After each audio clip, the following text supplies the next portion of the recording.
നടക്കുമ്പോൾ ഒന്ന് നടന്നു കഴിഞ്ഞപ്പോൾ തന്നെ അച്ഛൻ ചേച്ചി മലക്ക് കൊണ്ടുപോകും. ചോദിക്കേണ്ട താമസം. ഞാൻ 4-5 വർഷത്തിന് ശേഷം കേട്ടോ മലക്ക് പോകുന്നത്. ഒരു 14 വർഷം ഞാൻ മലക്ക് പോയിട്ടുണ്ട് കേട്ടോ. അത് കഴിഞ്ഞിട്ട് ഇന്നാ പോകാൻ പറ്റുന്നത്. വണ്ടി കയറി ഒരു ഉറക്കം കഴിഞ്ഞ് കഴിഞ്ഞപ്പോൾ തന്നെ പമ്പ എത്തി. പമ്പയിൽ ഇറങ്ങി നേരെ ഒരു കുളിയും പാസ്സാക്കി കഴിഞ്ഞ് ഹോട്ടലിൽ കയറി ഒരു ദോശയും കഴിച്ച് കഴിഞ്ഞപ്പോൾ തന്നെ ആകെ ഉഷാറായി. നേരെ അവിടെ നിന്ന് ഗണപതിക്ക് ഒരു തേങ്ങ ഉടച്ച് നേരെ നടത്താൻ തുടങ്ങി. പകുതി എത്തിക്കഴിഞ്ഞപ്പോൾ തന്നെ ക്ഷീണം തോന്നി കഴിഞ്ഞപ്പോൾ തന്നെ ഒരു കുമ്മട്ടിക്കൻ ജ്യൂസും അതുപോലെ തന്നെ ഒരു മാങ്ങയും കഴിച്ചിട്ടാണ് പിന്നെ അവിടെ നിന്ന് നടത്താൻ തുടങ്ങി. പുറകെ കൂടി ട്രോളിയും ഉണ്ടായിരുന്നു, അതുപോലെ തന്നെ ട്രാക്ടറും വരുന്നുണ്ടായിരുന്നു. നമ്മൾ പണ്ട് വന്ന് കൂട്ടുന്നില്ല കേട്ടോ. ഇപ്പോൾ ടൈലോട്ട് ഗ്രാനൈറ്റ് ഒക്കെ ഇട്ട് സെറ്റപ്പ് ചെയ്ത് വെച്ചേക്കണം. അങ്ങനെ സന്നിധാനം എത്തി. കെട്ട് നടക്കാത്തതുകൊണ്ട് നമുക്ക് 18 പടി കയറാൻ പറ്റില്ല കേട്ടോ. അതുകൊണ്ട് അപ്പുറം വഴിയായിട്ട് കയറിയത്.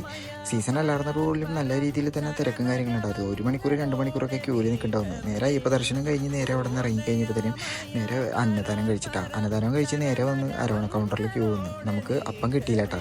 അവിടെ നിന്ന് നേരെ ഇറങ്ങി കഴിഞ്ഞപ്പോഴത്തേനും കുരങ്ങനെയും കണ്ട്, അതുപോലെ തന്നെ അതേ മലയണ്ണാനെയും കണ്ട്.